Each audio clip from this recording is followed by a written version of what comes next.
We're ready? All right. Well, my name is Henry Fisher, and I'm the secretary and co-chair of the KFA Board of Trustees, where I served with Mark Lee as both a friend and a colleague. It's been mentioned before, but I'd like to say again, there will be a memorial for Mark over in the pavilion next Saturday at 10 a.m. The KFA will be hosting it here at Oak Grove School, and those who cannot attend, there'll be an option to see the online stream if you go to kfa.org. Now, in my view, Mark Lee is synonymous with the work of the foundations, the centers, the schools, the publications, but most importantly, with the quality and the particular quality of Krishnamurti's teachings. And he took on the nearly impossible task, in my view, and for a half of a century, of balancing organizational needs with the revolutionary impulse in consciousness to question the very structure of organization. He always urged us not to become an institution, without losing sight of the practical responsibilities required. And he did all this with class. He did it with humor, great intelligence. He did it with love. And he truly is a dear friend to so many. Mark is a person truly that's impossible to capture in words. He was a founding principal of Oak Grove School and a former director of both publications and, of course, the Krishnamurti Foundation. And on April 6th this year, when he passed, he was still serving as an Oak Grove School Board member and as a trustee of Krishnamurti Foundation India and also of America. So it's my great honor to introduce Mark Lee, who will be represented today in a series of 2 videos taken from his life.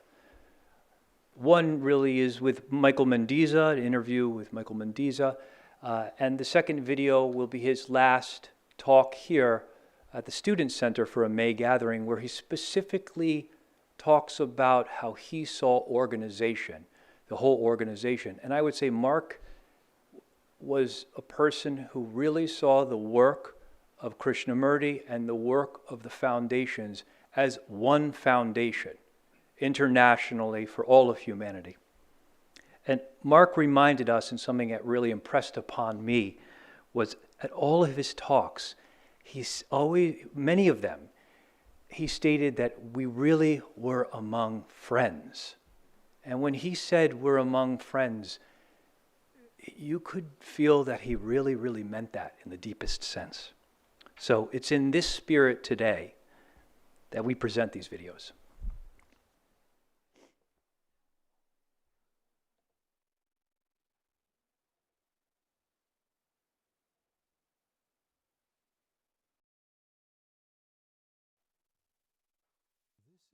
This is the amazing thing about the whole of his life and his teaching was he's going in other directions.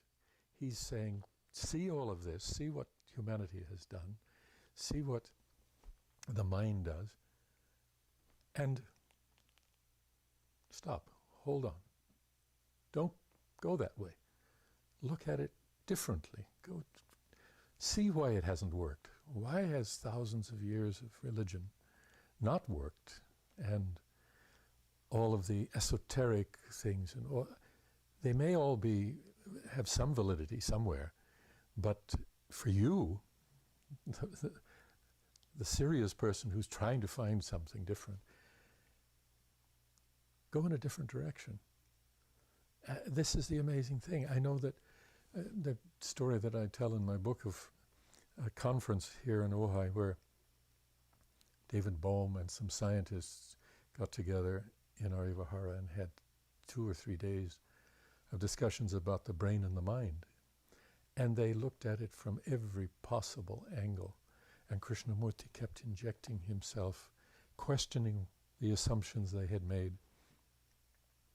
And at the end of the weekend, the third day, it was over with, and he walked out, and I went out with him, closed the door behind, and he stood there at the outside, and he just stopped and he said, "No, I stick with it. There is only the body. There is only the body." Well, I took that to mean there is only consciousness, there is only the senses, there is only that which we have. Speculation about a mind, speculation about how the brain would function, and the integration or the differences and distinctions of the two was the wrong direction. There is a great Indian poet who also said that if you touch the body, you touch the universe. The body being all of that, consciousness, the senses, the brain, all of it together, all of it working together. He denied the left brain, right brain dichotomy and said the brain should be studied, looked at as a whole, not separately, not left brain, right brain, but how it functions or dysfunctions as a whole. So all of this says the same thing. Understanding what we have and who we are is the door to the other. I think because we admit complexity, we are looking for what is not there in front of us. We are looking constantly for another picture, a larger explanation, and it's not there. You can find it by making it up. You can find it by imagining it or fantasizing or conceptualizing, but in fact it's not there. So the schools, K schools and any other school, are left with utterly simple questions to be asked. Why educate? What does it mean for a child to be in relationship with a teacher? What is that child's relationship with the world? What is needed to open that child up to life, to consciousness, to everything? And the incredible thing is that Kay doesn't tell us. He doesn't say, do this, do that. This is the door. This is the pathway. This is the thing that this is the technique. He doesn't even suggest any of this. He talks all around it, but he leaves hints, he leaves clues as to what's the essential part. And this is what we miss. We miss these clues. And the clues are pretty obvious because they're there in that child that we're faced with every day. They're there in our own children. They're there in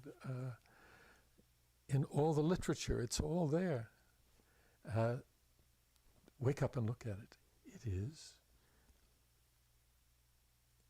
increasing sensitivity, increasing awareness, may not be increasing it, but just allowing it to be full, to develop.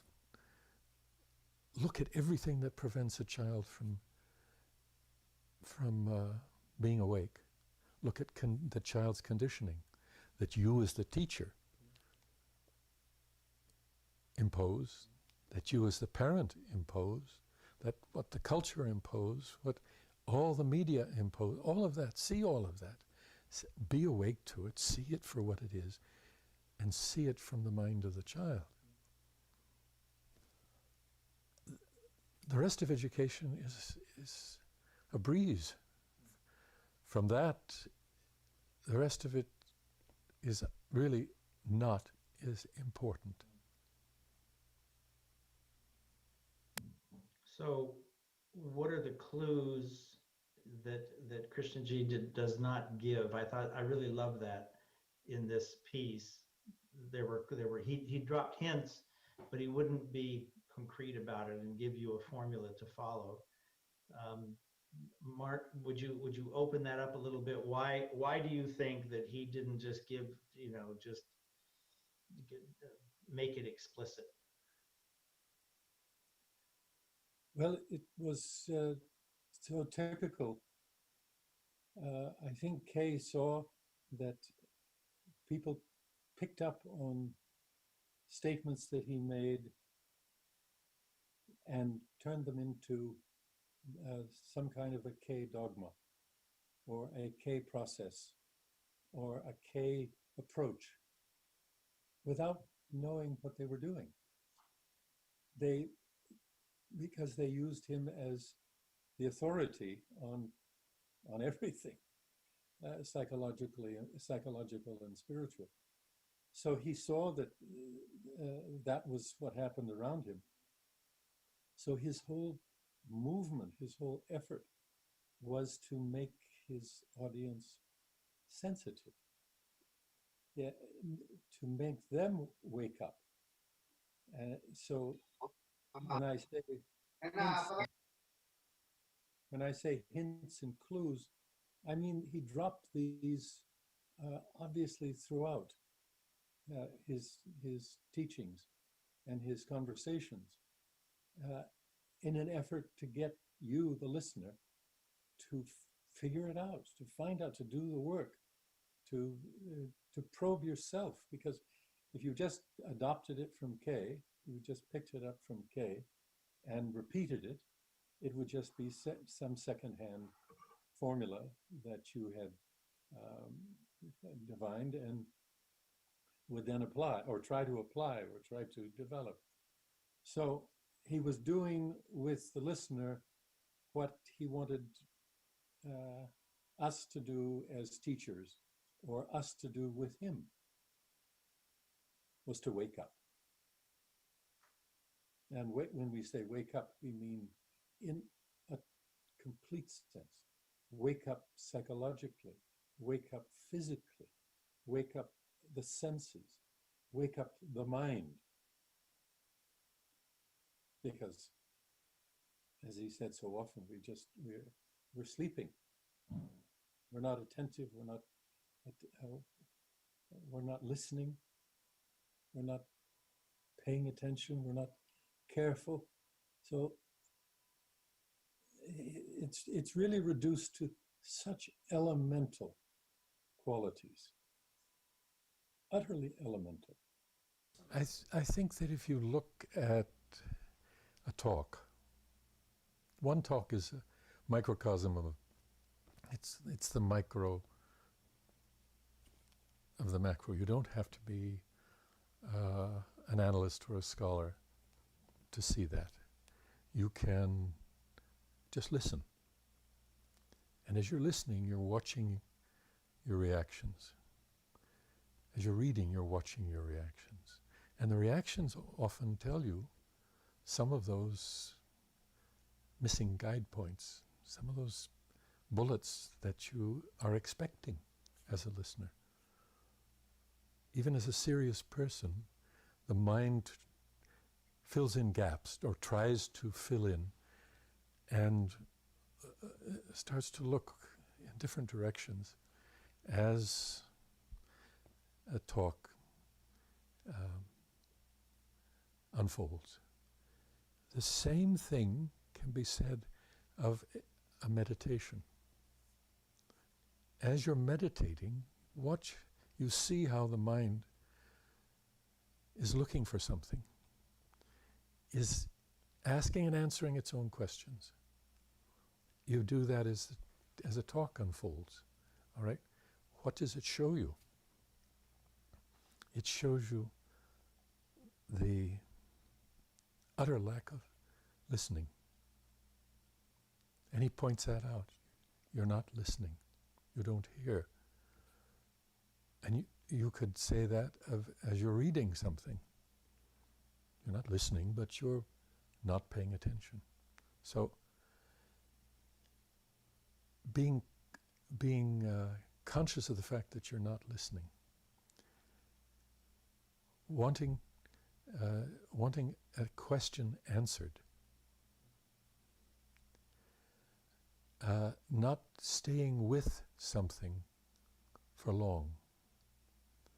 You pointed out that the attention span has decreased over the last century to a ridiculous, almost impossible to comprehend low level. He points that out as well, and we expect that we get an answer quickly. We expect that of him, we expect that of ourselves. He points out that's not the issue. The answer is not the issue. So looking for an answer. Also, not being, he points out that as you're listening, as you're exploring something, question what you're seeing. You question it in the speaker, you question it in the author, you question it in your own consciousness, your own mind. So you're not questioning. You're accepting what is being said. That's probably the hardest of all, because the questioning can become, as he says, a habit. It can become a thing that leaves you with ashes. You remove everything by questioning everything to such an extent and to agree that there's nothing left. You've missed it all in the questioning, if it goes too far. So I'd say those are my quick look at it, those are the main things that he points to, in addition to not giving formulas, not giving answers. And he's demonstrating it as he's speaking, as he's writing. It's the talk itself is a demonstration of that. Krishnamurti's teachings in his life are 100% esoteric. At one point he denies everything esoteric and says that it's all meaningless. But at the same time, the whole of what he's pointing to, the whole of what he explores through his books and tapes is completely esoteric. What does that mean? It's hidden. It's not obvious. You have to work at it to discover it. You don't have to be a special person. You don't have to be highly educated or highly refined to understand or to see what is esoteric. But it is your responsibility as a serious person to find out, to look and see. And I think that what he was suggesting was that we had all gone partially into it. We'd all gone only so far as our temperament, as far as our energy, as far as our professions, as far as our interests would allow. It hadn't gone all the way. Now, one doesn't have to become a monk or a celibate or a adept or a what other extreme do we think of? We don't have to be cut off from the world to see what is obvious, to see what is there. But we have to be awake. We have to be alert. And I think he was saying, you're not. I mean, he was a very clear critic of those who were around and pretended to be serious. that was his role. I mean, only he could say that. No one else could say that. And if anyone else says it, it's hollow. It doesn't mean anything. But he says that, you have to look. And again, he's putting right back on us. You've gone part way up the mountain. You haven't gone all the way to the top. Now, he doesn't know everyone, or he didn't know everyone who heard him or read. In some far-off place, there are likely to have been people who fully understood what he was talking about and lived that. They didn't come to Ojai, they didn't come to England, they didn't go to India, but they were different. They understood. They had gone seriously, deeply into it. Fine. If we never heard of them, he didn't meet them, perfectly normal, perfectly understandable.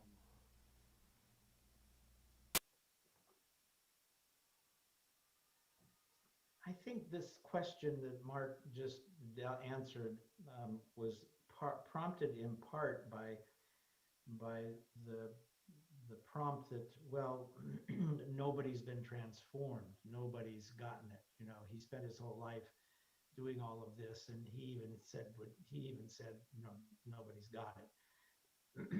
And I think part of what, certainly the end part of Mark's statement, when he was referring to, you know, they didn't show up, they didn't come. So Kay was really dealing with a certain quality of person who was there, and as Mark said, he was very critical of all of those people who were there, relentlessly so.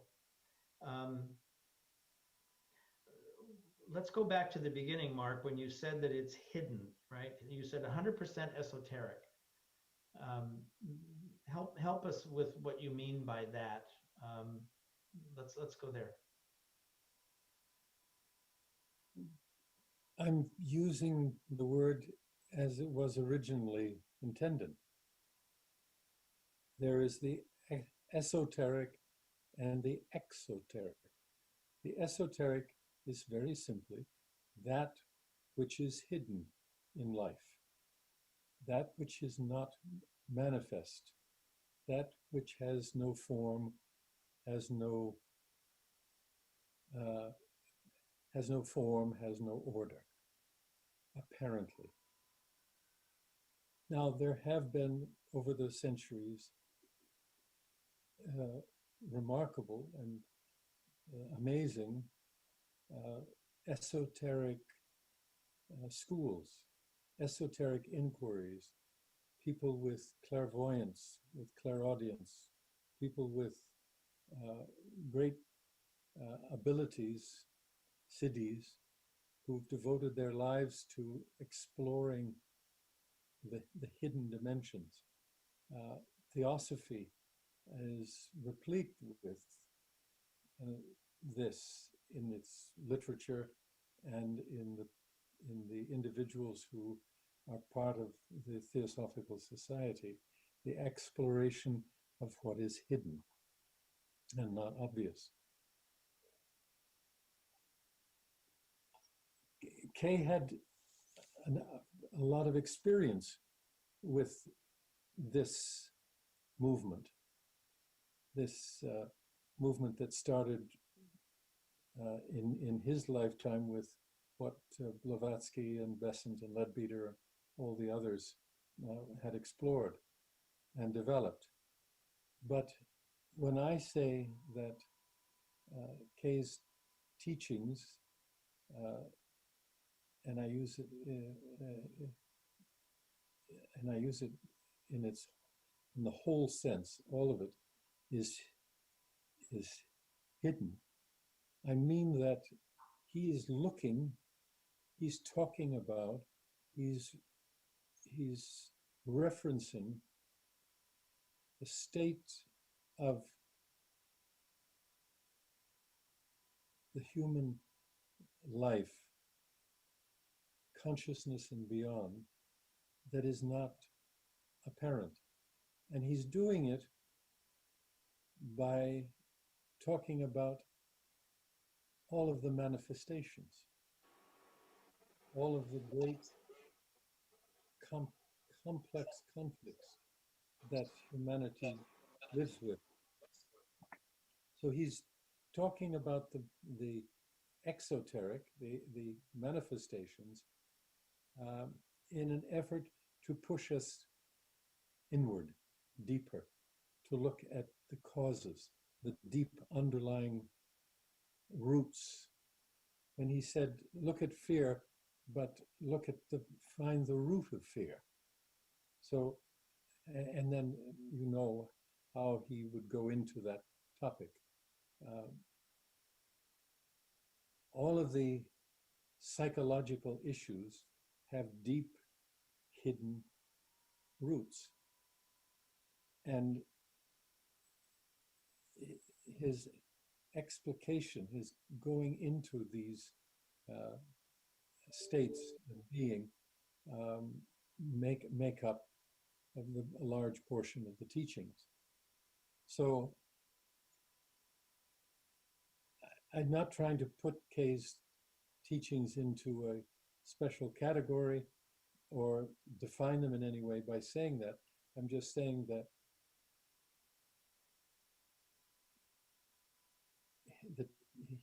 he defies the traditional analysis and codification that we are used to in looking at a new way of living, because you can't define it, you can't codify it as we are used to.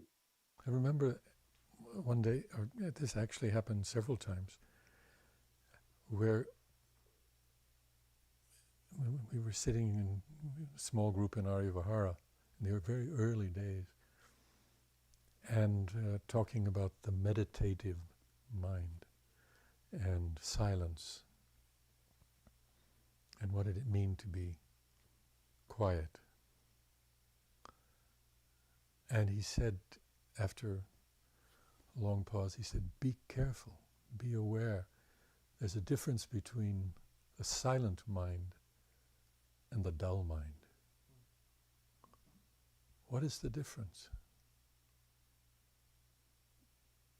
And that then led into an exploration of that. But I think that says something. It says something about our propensity to confuse the lack of thought, the lack of intellectualization, the lack of thinking with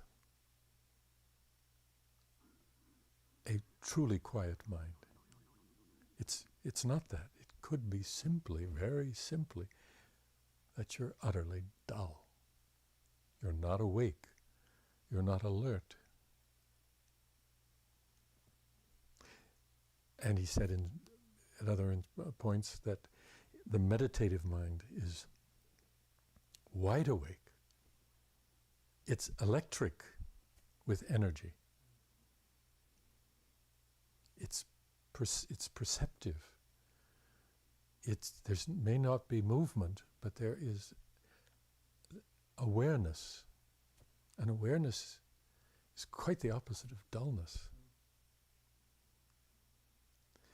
At another point, he warned me.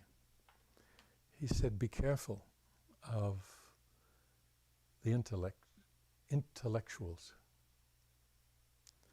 And the paradox, of course, is that he was surrounded by intellectuals. There were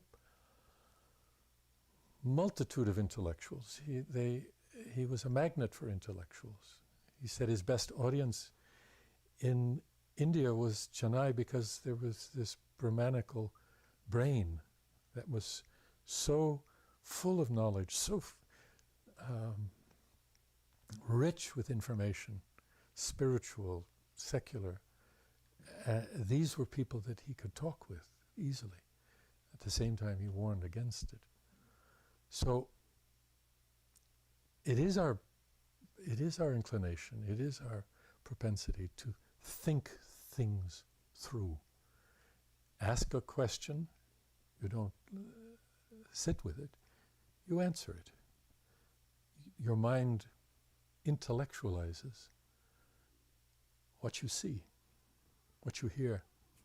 This is the way the mind works.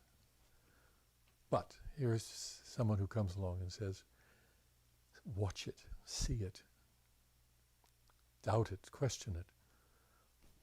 That process short circuits that process. A new school had been built in Bangalore, and Kay was invited to give talks there to the students. And they built a beautiful shamiana with brightly colored panels. And Kay sat on a small platform, and he spoke to the children. You were there because you filmed and took photographs of that. And at the end of the talk, one little girl was sitting in the audience. They were all rather young children. They were middle school age children. One little girl stayed back, and she was sitting there, and other students had left, and Kay was still sitting there. He hadn't got off the platform. And all of a sudden she looked up, and near where Kay was sitting, and she pointed, and she said, "An angel." And Kay said to her with a gesture, "Don't say anything. Don't speak of it." They had both seen something, but it wasn't to be spoken of. Now this, I think, is not typical, but it's an example of the kind of thing that shows the way he dealt with.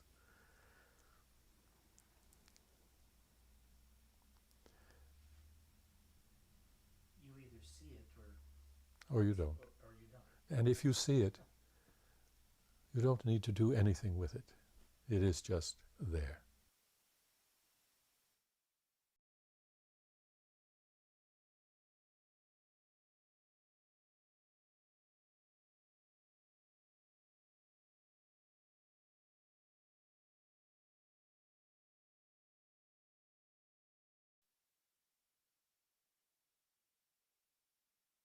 Kay was slow to establish anything related to himself, and what was organized had no spiritual connotations or intentions. All of his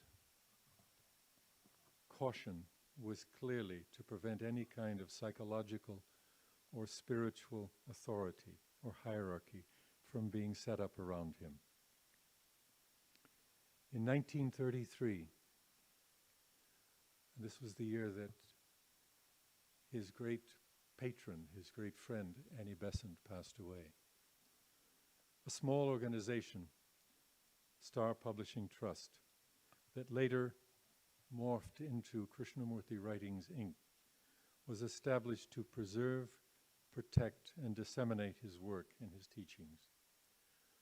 Over time, that management organization was replaced by 4 non-profit, tax-exempt foundations established to manage the assets, the property, and to organize his travels in Madras, India for Asia, in Hampshire, England for Europe, and in California for the United States, and in Spain for the Spanish-speaking world.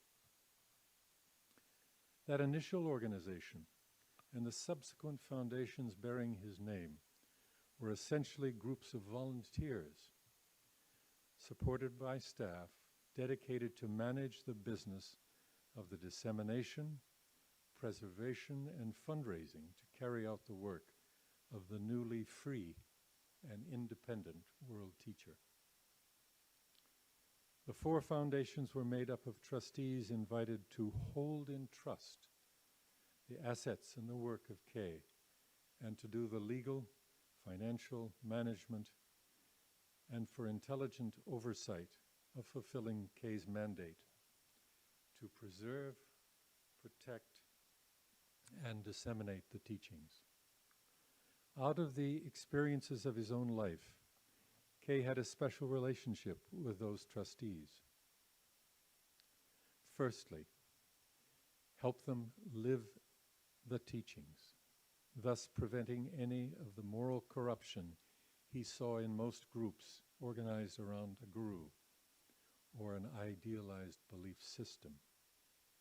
And secondly, to take all legal and reasonable steps to prevent one person from dominating the foundations and employing self-proclaimed moral and financial authority over other trustees.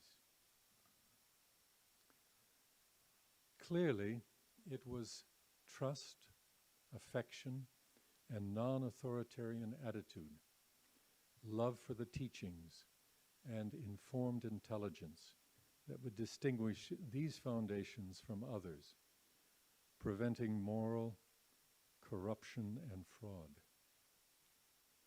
But it was the visions of the foundations as a body of friends that would prevent envy, comparison, possessiveness, that he held to both as the protection and the fuel for the foundations. Therefore, the trustees must travel, visiting each other around the world, and work to function as one organization.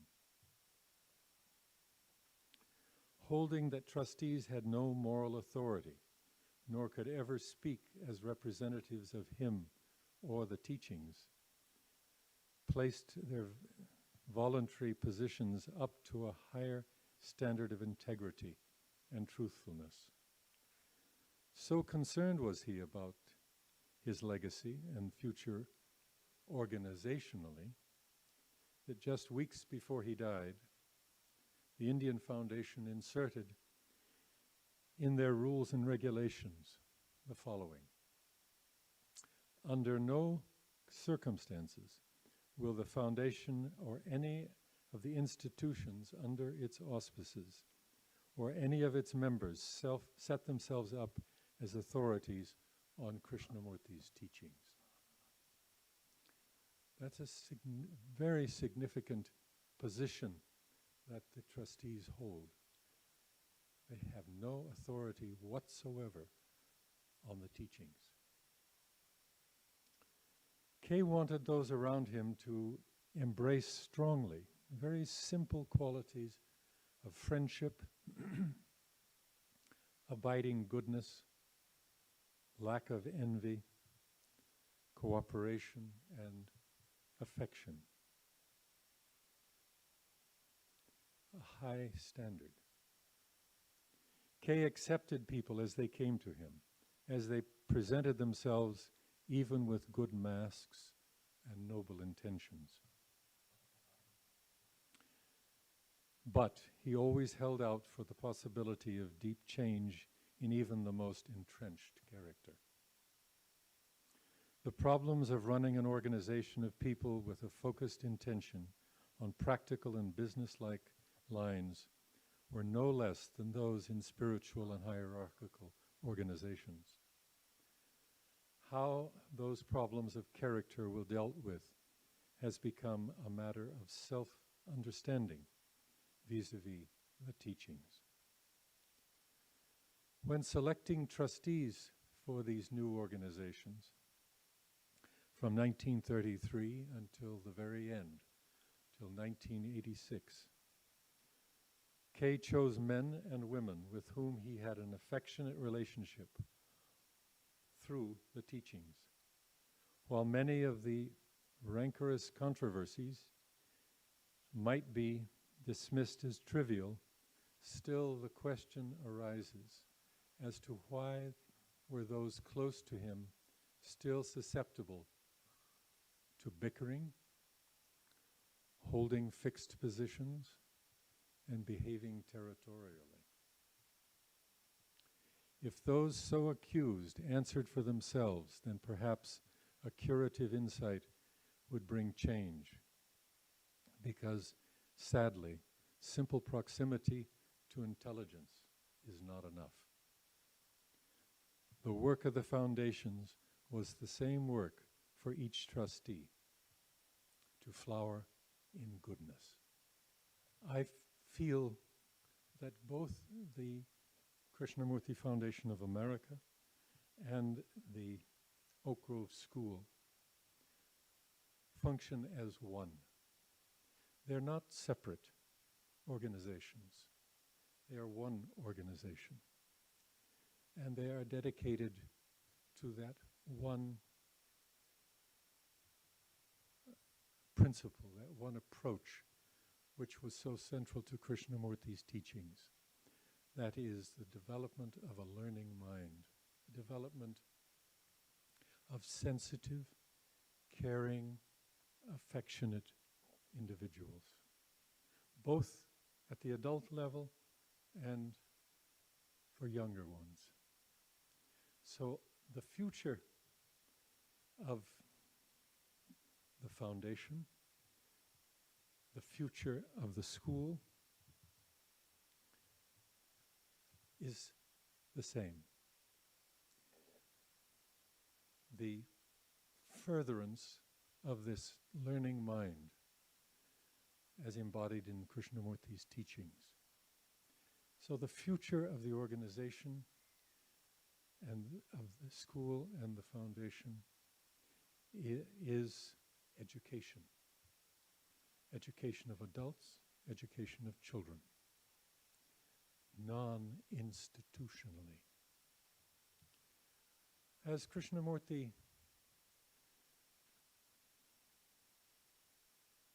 was about to pass away in 1986,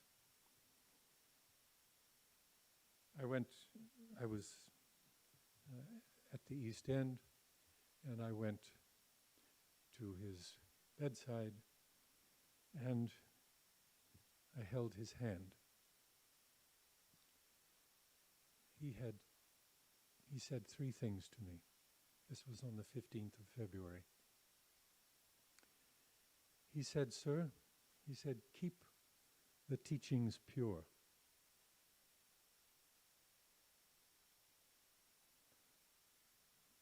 That is something that the foundations are responsible for and have done with archives and publications.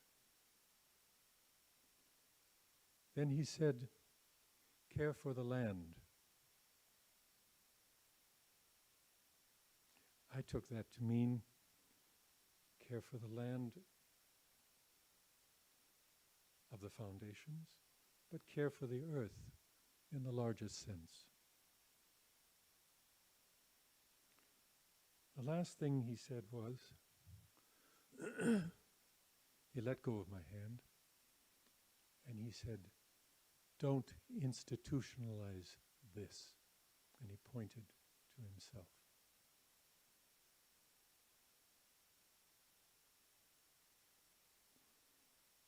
I take that as a very deep challenge and responsibility, and I think it is the same for anyone who reads the teachings, who is interested in the teachings, not to institutionalize the teachings, not to institutionalize that incredible life, that incredible spirit that we so much appreciate.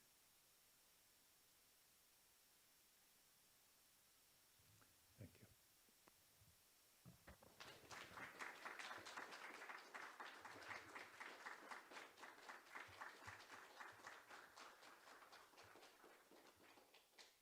Perhaps you have some questions.